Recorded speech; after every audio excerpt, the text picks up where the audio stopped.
आदाब नमस्कार, मैं सदर सैफी और आप देख रहे हैं हमारा खास बुलेटिन।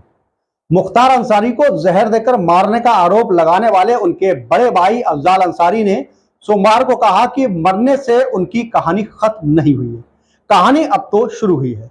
अफजाल ने कहा कि शव को इस तरह से दफनाया गया है कि 5-10 साल भी उसे परीक्षण के लिए निकाला जाए तो वो पूरी तरह से सुरक्षित रहेगा।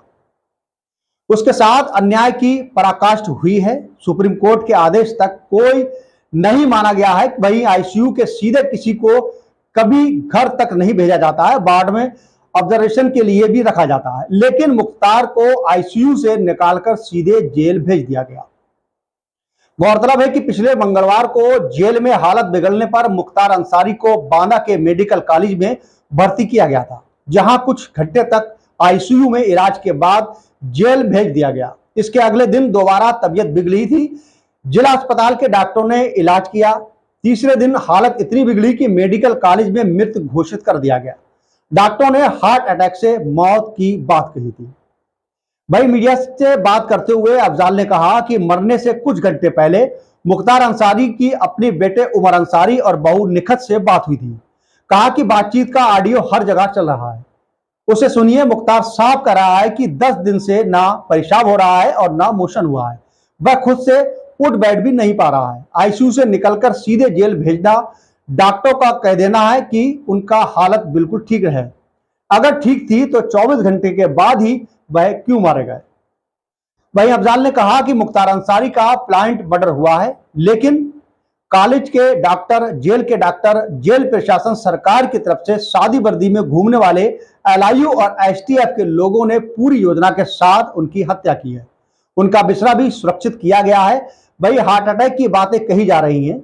दिल भी जांच के लिए लाया गया है। अगर कोई व्यक्ति 10 दिन से पेशाब और मोशन नहीं कर पा रहा है, तो खुद उठ बैठ नहीं पा रहा है, तो क्या इस तरह की परिस्थितियां बना देना हार्ट अटैक के लिए जिम्मेदार है। अफजाल अंसारी ने कहा कि धमकी भरे लहजे में उन्होंने कहा कि उनकी बॉडी को इस तरह दफनाया गया है कि 5-10 साल भी परीक्षण के बाद कब्र से निकाला जाए तो पूरी तरह से सुरक्षित रहेगी। मुख्तार की कहानी खत्म नहीं हुई है, अब शुरू हुई है। जेल में बंद के बाद उनके खिलाफ 50 मुकदमे लिखे गए थे। वह अन्याय की प्रकाष्ठा है। अफजाल ने कहा कि किसी की औकात की पहचान उनकी अंतिम यात्रा से होती है। उनकी अंतिम यात्रा में लोग शामिल ना हो सके, उसका पूरा इंतजाम अफसरों ने किया था। वहीं गाजीपुर के आसपास के जिलों में अधिकारियों के दहशत का माहौल बनाने का प्रयास किया। इसके बावजूद परिणाम ये रहा कि हुजूम का हुजूम उनके जनाजे में शामिल होने के लिए आया। अधिकारी ये सब देखकर पागल हो चुके हैं। अफजाल अंसारी ने कहा कि आज तक इस देश में किसी भी शव यात्रा को ले जाने के लिए ये नहीं पूछा जाता है कि कितने लोग शमशान घाट में जाएंगे या कितने लोग चिता पर लकड़ी रखेंगे। नमाज जनाजा में कितने लोग आएंगे और कितने लोग मिट्टी डालेंगे, ये अधिकारी तय करने की कोशिश कर रहे थे। उसका वीडियो भी सभी लोगों ने देखा है। सरकार के इशारे पर अधिकारी आचार संहिता उल्लंघन पर कार्रवाई की धमकी दे रहे थे। क्या यह कार्यक्रम राजनीतिक कार्यक्रम था या कोई जनसभा थी? चुनाव के दौरान अगर कोई मरता है तो उसकी मिट्टी के लिए भी इजाजत कभी लेनी थी? क्या ये केवल और केवल अहंकार की प्रकाष्ठा थी? भारत के अधिकारियों का मन बढ़ाया है। हम उनकी लाश पर मिट्टी भी नहीं देंगे। मिट्टी देने के लिए इजाजत भी लेना पड़ेगी, ऐसा कोई कानून नहीं बना है। अफजाल ने कहा कि जब मुख्तार अंसारी अपने वकील से मिला और जहर की बात कह दी तो खलबली मच गई। उसके बाद जेलर और डिप्टी जेलर को सस्पेंड किया गया। जेल का रहस्य बाहर आते ही जेलर, डिप्टी जेलर को निलंबित किया गया है। वही मुख्तार अंसारी को उसके वकील से मिलने देने की इजाजत की सजा जेलरों को दी गई है। अफजाल ने कहा कि मुख्तार अंसारी को जब यूपी लाया गया था उस समय की तबीयत ठीक नहीं थी। जब यूपी जेल भेजा गया था तब भी कोर्ट ने आदेश दिया था कि उनके इलाज के लिए जहां जरूरत होगी भेजा जाएगा।